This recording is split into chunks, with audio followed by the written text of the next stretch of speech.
Je vous parlais hier matin du moment de bouffonnerie de Manuel Valls lors de la présentation de son programme politique pour la primaire de gauche. Cette bouffonnerie avait pris la forme d'une expression parfaitement vide de sens, le désormais fameux « droit à l'inventivité ». Je m'en étais amusé, bien sûr, ne pensant pas que l'on pouvait raisonnablement aller beaucoup plus loin. Mais j'avais tort, grandement tort, car j'avais compté 100 Vincent Peillon.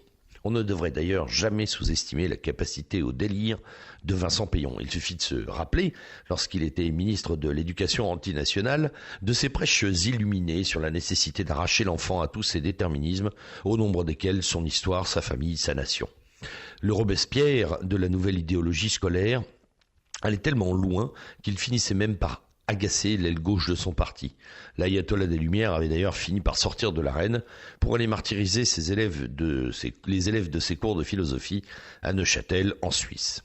Réactivé à la va-vite par la coalition des anti-Valls du PS, il devait initialement se cantonner au rôle de poil à gratter dans la chemise de l'ancien Premier ministre, histoire de rendre plus difficile une qualification présidentielle. Las, Peillon est un peu comme Dr Jekyll et Mr Hyde. Après 3 semaines d'une campagne à la platitude d'une planche de surf, durant lesquelles il se limitait à répéter être le candidat du Rassemblement, Peillon a tout simplement fumé une pile sur France 2, mardi, sur le plateau de l'émission politique. C'était prévisible, et son staff, Aubry, Menucci, Hidalgo en tête, aurait dû s'en douter. Enfin, difficile tout de même d'anticiper sur l'énormité de mardi soir. Comparer la situation des musulmans en France avec celle des juifs sous Vichy, il fallait oser. Mais cette banane intersidérale, au-delà de son côté tragicomique, est très riche en enseignements. Elle montre d'abord qu'à défaut de programme, l'ensemble des candidats à la présidentielle n'ont qu'une cible, le Front National, car c'est lui qui était visé par Peillon. Ensuite, cela nous apprend que pour taper sur le FN, les candidats sont prêts à tout, même au ridicule et au choquant.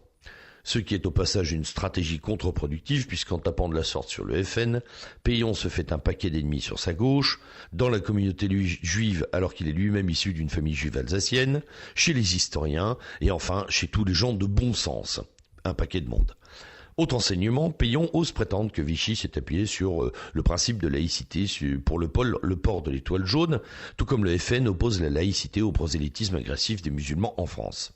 Grosse bêtise historique, mais vrai révélateur de ce que Peillon incarne, ou prétend incarner une nouvelle laïcité, très nocive et dangereuse, issue du néo-féminisme dont je vous avais déjà parlé dans une chronique précédente. Il s'agit d'une laïcité presque religieuse, si vous me passez l'expression, qui organise non plus le non-croire, mais la liberté de croire.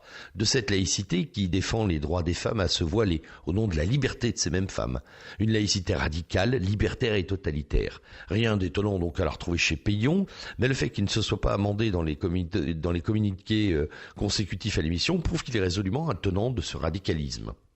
Pas sûr que le CRIF d'ailleurs s'en tienne à ses explications. Enfin, le comparatisme de Peillon n'est pas l'acte isolé d'un fou furieux lâché sur un plateau de télé. Déjà, en 2015, Edoui Plenel avait établi ce parallèle dans son ouvrage « Pour les musulmans ».